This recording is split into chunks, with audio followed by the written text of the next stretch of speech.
Promesse biblique du jour.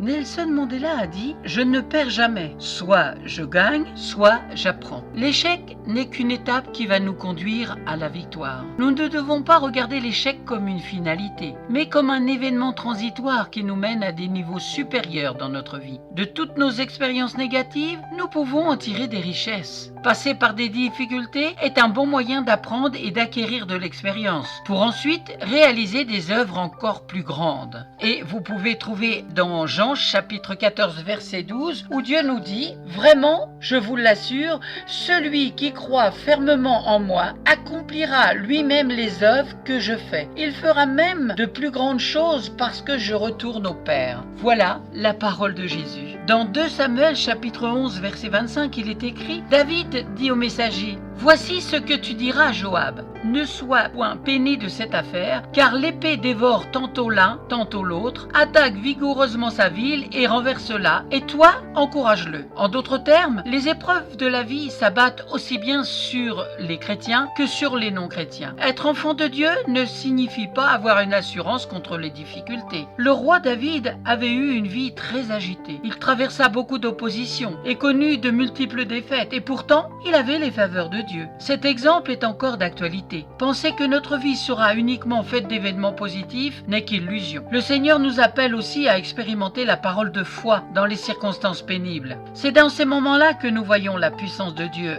agir. Il n'y a pas de victoire sans épreuve. Les obstacles ne doivent pas nous décourager, mais au contraire, ils doivent faire grandir notre confiance et notre foi en Dieu, car il nous donne toujours la victoire. Dans la difficulté, Dieu nous demande de nous appuyer sur lui. Dans Ésaïe chapitre 41 verset 10, il est écrit « Ne crains rien, car je suis avec toi. Ne promène pas des regards inquiets, car je suis ton Dieu. Je te fortifie, je viens à ton secours, je te soutiens de ma droite triomphante. » Dieu nous appelle à nous appuyer sur sa parole. Nous vivons beaucoup d'échecs parce que nous laissons de côté la parole de Dieu et nous préférons écouter nos propres pensées. Lisons cela dans Ésaïe chapitre 55 versets 8 à 9.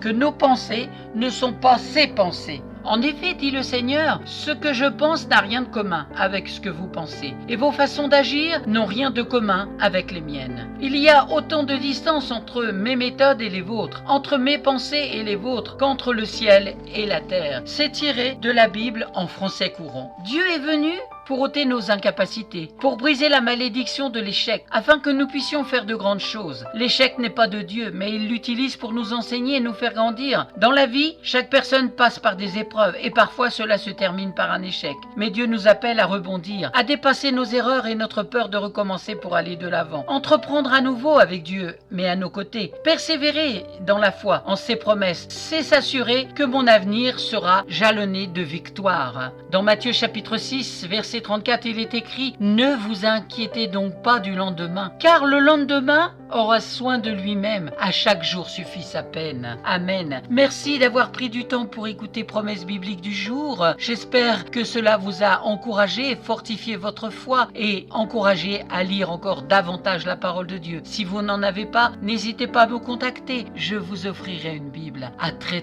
bientôt. Soyez abondamment bénis.